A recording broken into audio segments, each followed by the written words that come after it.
میری بات آپ نے سن لی، میری سطح بہت بلند ہے، میں نے ان لوگوں کو پڑھا ہے، ایمانداری سے پڑھا، اور ان کے اصل دفتر میں نے کنگالے کہ شیعہ کہاں سے چلے اور ان کے کیا۔ میں اللہ کو گواہ کر کے کہتا ہوں کہ ان میں بڑے بڑے فاضل پیدا ہوں، ان کے پائے کا ایک بھی نہیں آپ دکھا سکتے۔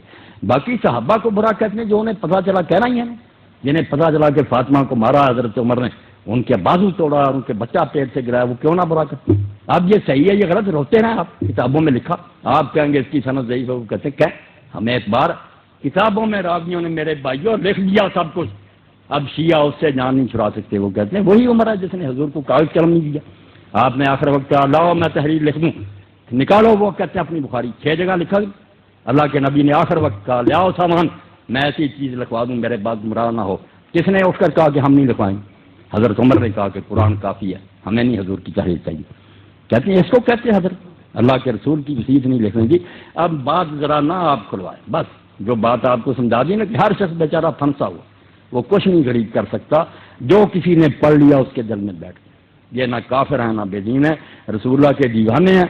اب جن غریبوں کو سمجھ آئی کہ انہوں نے حضور کے خاندان سے بعد میں بڑا ظلم کیا، بی بی فاطمہ روتی ہے ان کے ہاتھ سے مری، وہ کیوں نہ برا کہیں ابو بکر اور عمر کو؟ جن کو پتا چلا نہیں وہ تو اچھا سلوک کرتے، وہ غریب کہتے ہیں ان کی عزت کریں۔ یہ بیچارے بعد میں جو ہم پیدا ہوئے ہمارے بس میں کچھ نہیں ہے۔ لکھنے والے وہ بھی لکھ گئے، وہ علماء ان کو ممبروں پر سناتے ہیں کہ کون فاطمہ کے گھر پر آگ لے کر گیا تھا، جس نے دروازہ گرایا اور فاطمہ رضی ان کے پیٹ پر گرا اور ان کا بچہ گر گیا، اس صدمے سے مری۔ یہ کتابوں میں درج ہے کہ حضرت عمر نے یہ کام کیا۔ وہ کہتے ہیں اس عمر کو کہتے ہیں کہ نیک کو۔ اب جو یہ سنیں گا ہاتھ دل پر ہاتھ رکھ کے گالیاں نہیں دے گا تو اور کیا کریں؟ آپ کے علماء کریں گے یار یہ جھوٹی کہانیاں، وہ بھی سنی بات کہیں گے جھوٹی، موقع پر نہ وہ تھے نہ یہ تھے، لکھنے والوں نے ظلم بھی لکھ دیے، لکھنے والوں نے ان کے عدل بھی لکھ دی۔ بعد میں جو پیدا ہوئے غریب پڑھتے رہے، مگر یہ صبر کر جائیں، بالکل ایک دوسرے کو گلے لگا لیں کہ بھائی آپ نے جو سنا اس کو مانیں، ہم نے جو سنا اس کو مانیں، رسول اللہ کو تو سب مانتے ہیں، آؤ بھائی بن جائیں، مل کر رہیں، وہ بندے اچھے تھے یہ برے تھے، اللہ فیصلہ کرے گا، اس پر آ جائیں انشاءاللہ نا، یہود نصارہ کچلے جائیں گے۔ اور اگر آپ نے یہ بحثیں چھڑی رکھی، کوئی عالم مناظرے سے انہیں ختم نہیں کر سکتا۔ آپ آج سن لیں، میرا یہ ریکارڈ پہنچا دے، جو بندی ہو بریلی شیعہ میدان میں آئے، مجھے لے جائیں انٹرنیٹ پر، یہ سارے گروہ بیٹھ لیں، میں اکیلا ہی ہوں گا، منوا دوں گا کہ سارے اپنی اپنی ذات پر سچی۔ یہ کتابیں نکال لو، اب جس شیعہ نے یہ سنا کہ عمر نے یہ ظلم کیا وہ کیسے نیک کہے گا؟ کرو بات انصاف، اور جو کہتا ہے وہ اتنا نیک تھا وہ برا کیسے کہے گا؟ مگر کتابوں کا کون فیصلہ کرے کہ ان میں سے کون معتبر ہے؟ یعنی ہم کہیں گے ہماری معتبر ہے، وہ کہیں گے ہماری معتبر ہیں، سب کے حال تہجد گزار ولی روزے رکھنے والے بیچاروں نے جو سنا اس پر لگے ہوئے۔ خدا کے لیے اس بات کو سمجھنے کی کوشش کریں، جو سنا ہے لوگوں نے اس پر پھنسے ہوئے، کوئی بے دین نہیں مرنا چاہتا نہ کوئی برا۔ باقی جو پیٹ کی خاطر لڑا رہے ہیں نا ذاکر وغیرہ اور ادھر ہمارے ملا، یہ تو بیچارے ان کا دھندا ہے، ان کی بات نہیں، عالم اگر کھوائے وہ سامنے آئے، میں اس سے بات کروں گا۔ کیا نکالو اپنی کتاب، یہ ہدایت سے بڑی کوئی کتاب آپ کی ہے؟